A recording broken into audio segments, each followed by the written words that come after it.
हरियाणा कांग्रेस अध्यक्ष उदय भान से हमारे संवाददाता पवन सिवर ने आदमपुर में कांग्रेस की हार समेत कई मुद्दों को लेकर खास बातचीत की। आपको सुनाते हैं। आदमपुर उपचुनाव का नतीजा आने के बाद आज चंडीगढ़ पहुंचे हरियाणा कांग्रेस के अध्यक्ष उदय भान और जो कांग्रेस के उम्मीदवार थे जयप्रकाश जेपी, वो भी उनके साथ मौजूद थे। संयुक्त प्रेस कॉन्फ्रेंस की है। कई जो सवाल हैं वो इस प्रेस कॉन्फ्रेंस में सामने आए। मेरे साथ बातचीत करने के लिए हरियाणा कांग्रेस के अध्यक्ष उदय भान मौजूद हैं। उदय भान जी, आदमपुर उपचुनाव का जो नतीजा है जो 6 नवंबर को मिला है, उसको आप किस नजर से देखते हैं? चूंकि लगातार नतीजा आने के बाद जो कांग्रेस के नेताओं के बयान आ रहे हैं वो ये नजर आ रहा है जैसे आप चुनाव हारे नहीं, आप जीत गए हैं, लेकिन नंबर 2 का मतलब तो हार ही है सर। निश्चित तौर से जीत जीत ही होती है, हार हारी होती है। हम निश्चित तौर से हम चुनाव हारे हैं और इसकी समीक्षा भी हम करेंगे। और जहाँ तक सवाल है, हमने जो ना जीतने वाले कैंडिडेट को बधाई भी दी है और जहाँ तक परफॉर्मेंस है हम उससे संतुष्ट हैं। हमने 52,000 वोट हासिल किए हैं, 40% वोट हासिल किए हैं। इन परिवार के साथ आज परिवार के खिलाफ आज तक 52,000 वोट किसी ने भी अर्जित नहीं की। 2014 में जब ये हजका में थे और कांग्रेस पार्टी से हमारा कैंडिडेट था, उसकी 10,000 वोट थी। आज हमने 52,000 वोट लिए, 5 गुना वोट बढ़ी है। तो ऐसा नहीं है कि ये बात तो दुरुस्त है कि वो आदमपुर विधानसभा क्षेत्र चौधरी भजनलाल का गढ़ रहा है, लेकिन गढ़ बनाने वाली भी कांग्रेस ने उनको ये मौका दिया। 12.5 साल मुख्यमंत्री रखा, उनको केंद्र में मंत्री रखा, 11 बार टिकटें दी और उसकी वजह से उनके पैरेलल में कोई आदमी दूसरा कोई खड़ा किया नहीं। तो वन साइड था मामला, एक साइड था, तो दूसरा नेतृत्व तो कोई सामने था नहीं। और ये अचानक अब ये पीठ में छुरा घोंप करके चले गए। तो उस समय हमने तो फिर उस साथ में सत्ता, ये स्वाभाविक है कि जब बाई इलेक्शन में सत्ता पक्ष की तरफ थोड़ा स्वाभाविक झुकाव होता है कि भाई 2 वर्ष अभी बच रहे हैं सरकार में, हम कुछ डेवलपमेंट के काम ले लें। भारतीय जनता पार्टी, जननायक जनता पार्टी और साथ में इनका जो परिवार का जो वहाँ पे प्रभुत्व है, जो वहाँ पे उनका असर है, वो तीनों मिला करके चुनाव लड़ रहे थे।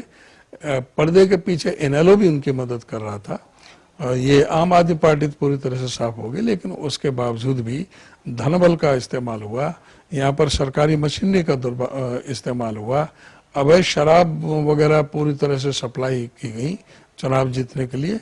उसके बावजूद भी हमने 40% वोट लिए हैं, 52,000 वोट लिए हैं। ये बात ठीक है कि हम चुनाव में रह गए, जो कमी रही है, लेकिन एक बात साफ है कि ये 2024 के लिए हमारा रास्ता खुल गया है। 2024 में निश्चित तौर से इसी आदमपुर विधानसभा से कांग्रेस पार्टी जीतेगी। उदय भान जी, आप कह रहे हैं कि धनबल का इस्तेमाल हुआ, सरकार के 2 साल थे, लोगों ने सोचा डेवलपमेंट हो जाएगी, इस वजह से आप हार गए। आपको लगता नहीं कि आपकी हार की वजह उनसे ज्यादा आपकी पार्टी के अंदर नेताओं की बयानबाजी है? टिकट जब जयप्रकाश जेपी को दी तब किरण चौधरी का बयान आता है कि कहाँ टिकट को लेकर बैठक की, किसने ये बैठक की, टिकट को लेकर किसने चर्चा की, हमसे तो पूछा नहीं गया। कुमारी सैलजा से भी रायशुमारी नहीं की गई, रणदीप सुरजेवाला से भी रायशुमारी नहीं हुई। तो आपको लगता नहीं कि आपकी पार्टी ने जो उम्मीदवारी तय करने से लेकर प्रचार में जिस तरह का व्यवहार रहा बाकी नेताओं का, वो बड़ी वजह है आपकी हार की? मैं ऐसा नहीं मानता। वो कोई किसी तरह की नहीं थी। जहाँ तक करण चौधरी अपने आप को इतना सीनियर लीडर मानती है, तो उनको हाईकमान के बीच में बात रखनी चाहिए थी। उन्हें हाईकमान से पूछना चाहिए था कि मीटिंग कहाँ हुई, किसने की, कौन कौन शामिल हुए। अगर वो अपना उसका कोई कहीं अधिकार का हनन हुआ है, कोई वो किसी क्राइटेरिया में उनको उस डिस्कशन में शामिल होना था, तो उसके लिए वो हाईकमान से बात करे, प्रेस में बात करे। प्रेस करेगी क्या? मीडिया से होगा क्या? तो इस तरह की बातों से बचना चाहिए। पहली बातें अभी तक वो खत्म नहीं हुई राज्यसभा के चुनाव की, और ये नई नई बातें करती है, तो उससे लोगों में भी और उसमें गलत मैसेज जाता है। उनको जो ना संयम से काम लेना चाहिए। कोई तकलीफ है, कोई परेशानी है, तो हाईकमान से बात करनी चाहिए।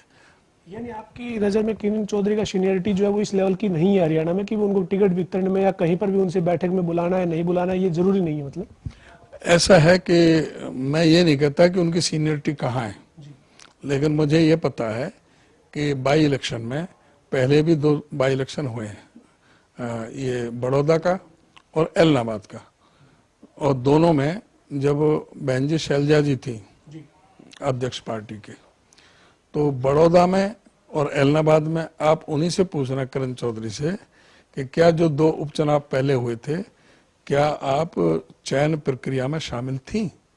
अगर वहां शामिल नहीं थी तो यहाँ कौन सा क्राइटेरिया था जो यहाँ शामिल होती? इसमें 2 उपचुनाव पहले भी तो हुए हैं। तो इस तरह से कहना, अगर उनको कोई ग्रीवेंस है तो हाईकमान से कहें कि मुझे भी इसमें शामिल करो, मुझे भी पूछो। और या हाईकमान हमसे कहता कि भी उनको, करण चौधरी को भी बुलाओ, उनको भी शामिल करो कि उनकी क्या राय है। या तो हाईकमान हमसे कहता, या ये हाईकमान से कहती कि मुझे नहीं पूछ रहे। तो इसके साथ साथ कुमारी सैलजा है या फिर रणदीप सुरजेवाला है, उनका चुनाव प्रचार में नहीं आना भी कोई आपने बात की सर? बुलाया, बातचीत हुई? नहीं, बुलाया सबको है। और रणदीप सुरजेवाला जी तो कर्नाटक में बिजी थे और वहाँ के प्रभारी हैं, वहाँ चुनाव भी अभी इसमें 2023 में होना है, तो वो तो वहाँ व्यस्त थे। और बहन जी शैलजा जी से मेरी 3 बार बात हुई है इसमें। 2 बार दिल्ली में बात हुई है, 1 बार यहाँ पे भी बात हुई है। मैंने उनसे कहा कि आप मुझे डेट दे दो, कौन सी डेट आप अवेलेबल है, जिस दिन आप आ सको, हम वो सारा व्यवस्था करवा दें। फिर वो कैंडिडेट जयप्रकाश भी गया, जब एसआर गए तो उनके जयप्रकाश जी उनके घर पर गए हैं उनसे रिक्वेस्ट करने के लिए। अगर वो किसी वजह से कोई और उनके दिमाग में कोई बात आ रही है तो वही जाने, वही जवाब देंगे। लेकिन ये कहना कि हमने उनको कॉन्फिडेंस में नहीं लिया, ये गलत है। हमने उनको पूरी तरह से कॉन्फिडेंस में लिया। लेकिन अभी नतीजा आने के बाद तो वो ये भी कह रही है कि पार्टी को परिवार की पार्टी बना दिया, ये राष्ट्रीय पार्टी है, इसके ऊपर इस तरह से परिवारवाद को हावी करना पार्टी के लिए नुकसानदायक है। जो नेता है इस वक्त पार्टी में जो परिवार के साथ है, उनको देखना चाहिए, गिरेबान में झांकना चाहिए कि पार्टी का क्या हाल होते जा रहा है। तो मैं कोई इस पर टिप्पणी नहीं करना चाहता। वो इस समय CWC के मेंबर हैं, उनको चाहिए कि वो जा करके ये बात को कहें कि परिवार की पार्टी है। अब क्या मैं किस परिवार का आदमी हूँ यही बताना चाहिए। मैं किस परिवार का हूँ, कहाँ से आता हूँ, किस जाति से हूँ, किस जिले से हूँ, मेरा हुड्डा परिवार से क्या रास्ता है। मैं होडल है, मेरा बॉर्डर पे है उत्तर प्रदेश का, मैं वहाँ से हूँ, तो ये परिवार की पार्टी कैसे होगी? मैं पार्टी का अध्यक्ष हूँ।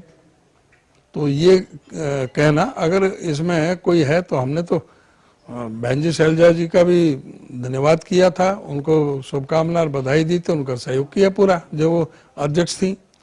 और जब से मैं अध्यक्ष बना हूँ, मेरे को भी हमेशा उन्होंने अच्छी बात की है, कभी भी कोई ऐसी बात नहीं की जो कोई अलग बात जाती हो। हमेशा मुझे सहयोग की बात करी है और उन्होंने बधाई भी दी। लेकिन अब ये जो बातें आ रही हैं तो ये तो हुड्डा साहब और उनके बीच की कोई बात होगी, इसके बारे में तो कोई बात है तो उनको हाईकमान से बात करनी चाहिए। लेकिन ये कहना कि पार्टी पिता पुत्र की होगी, ये गलत है। अगर पिता पुत्र से कोई शिकायत है तो जाकर के हाईकमान में बात करें या आपस में बातचीत करें। अब हम तो कोई मीडिएटर की निभा सकते हैं, कोई किसी तरह का कोई मतभेद हो, हमें पता लगे, हमें तो पता है नहीं कि वो मतभेद क्या है, या तो हमें बताएं तो फिर तो बैठ के बात करें। हम तो हर जगह उनको पूरा विश्वास में लेते हैं और उनका सम्मान करते हैं। ये तो आपने देखा होगा बीजेपी के नेताओं ने भी चुनावी मंच पे, हर मंच पे ये कहा आदमपुर उपचुनाव में कि पिता पुत्र और कांग्रेस के 1-2 नेता हैं यहाँ पर, बाकी कांग्रेस नहीं, ये केवल पिता पुत्र की पार्टी चुनाव लड़ रही है। ये तो बीजेपी ने भी खूब प्रचार किया। 23 MLA और 42 पूर्व विधायक और सारे PCC डेलीगेट और सभी हमारे प्रकोष्ठों के जो नेता, हमारे जो फ्रंटल ऑर्गेनाइजेशन के नेता सारे चुनाव में लगे हुए थे। वो क्या पिता पुत्र के थे? वो सभी के थे, सारे इलाके में से, सारे हरियाणा में से थे, सबके आदमी हैं।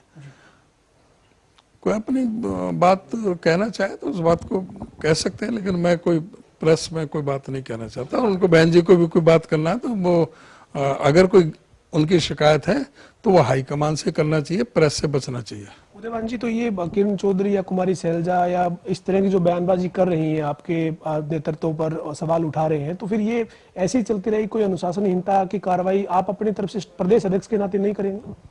नहीं, ऐसा कुछ नहीं है। और कोई जब स्टेज आएगी तो इस बात में खुद हम सोचेंगे, वो कोई मीडिया थोड़ी तय करेगा। जहां हमें लगेगा उस तरह को हम करेंगे बात। जी, आप ये जो नतीजा है, इस नतीजे के ऊपर समीक्षा कर रहे हैं, कोई बैठक बुलाई आपने, कोई तैयारी कर रहे हैं इस पर? हाँ, हम अपने हिसाब से आप इसकी सारी समीक्षा करके उसमें जो भी और आगे सुधार का है वो आगे का ध्यान रखेंगे। संगठन नहीं बन पाना, उदय भान जब अध्यक्ष बने थे करीब 6 महीने पहले, तब कहा 3 महीने में बन जाएगा। कई बार आपने डेडलाइन दी, लेकिन डेडलाइन आपकी लगातार आगे से आगे बढ़ रही है।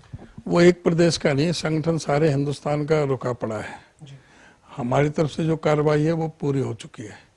पिछले 8-8.5 साल से यहाँ पर संगठन नहीं है हरियाणा में, लेकिन अब संगठन की सारी प्रक्रिया पूरी होकर के हमारा जो पीआर और एपीआरओ जिनकी ड्यूटी थी वहाँ लिस्टें होकर के, जो सेंट्रल इलेक्शन अथॉरिटी है हमारी, वहाँ पर सारी लिस्टें हैं। किसी भी समय किसी भी दिन, क्योंकि वो उनके हमारे यहाँ से तो 2 महीने पहले ही सारी कार्रवाई खत्म हो चुकी। अब हमारा हाथ में कुछ नहीं है, हमने तो जो भी होना है वो हाईकमान ने करना है। जब हमारे यहाँ पर मीटिंग हुई थी प्रदेश की डेलीगेट की, उस समय मैं अधिकृत कर दिया था राष्ट्रीय अध्यक्ष को। अभी राष्ट्रीय अध्यक्ष बने, जैसे उन्हें समय मिलेगा। अभी चुनाव आ गए, हिमाचल के, गुजरात के, कोई कई तरह की कोई आती हैं, तो जैसे वहां से आएगा वो आपके संज्ञान में हम ला देंगे, लिस्ट को जारी कर देंगे। अंतिम सवाल है सर, प्रभारी की भी स्थिति समझ में नहीं आ रही है इस वक्त या नहीं है, क्योंकि आदमपुर चुनाव में या कहीं भी नहीं थे, तो अभी प्रभारी है कि नहीं हरियाणा में? सभी प्रभारी, सभी प्रदेशों के प्रभारियों का रेजिग्नेशन हो चुका है। नए सिरे से प्रभारी नियुक्त किए जाएंगे, वो भी अभी राष्ट्र अध्यक्ष हैं, वो इसके बारे में फैसला लेंगे। इस समय पूरे हिंदुस्तान में किसी प्रदेश का कोई प्रभारी नहीं है, सबके इस्तीफे हो चुके हैं। बहुत शुक्रिया से बातचीत करने से। हमारे साथ हरियाणा कांग्रेस के अध्यक्ष उदय भान थे, जिन्होंने आदमपुर चुनाव में जो नतीजा रहा है उस पे संतुष्टि जाहिर की। उन्होंने कहा ये चुनाव जरूर हारे हैं, लेकिन 40% के करीब वोट आदमपुर की जनता ने उन्हें दिया है, और ये 2024 का रास्ता जो है वो खोलता हुआ नजर आएगा आदमपुर उपचुनाव का नतीजा। और इसके साथ ही संगठन में जो तमाम बयानबाजी हो रही है उस पर उदय भान का ये कहना है कि जो नेता, चाहे किरण चौधरी है या कुमारी सैलजा, अगर कोई बात है तो पार्टी के प्लेटफॉर्म पे रखे, मीडिया में बयानबाजी करने से बचना चाहिए। वीडियो जर्नलिस्ट विजेंद्र सिंह के साथ पवन सिंह, जनता टीवी, चंडीगढ़।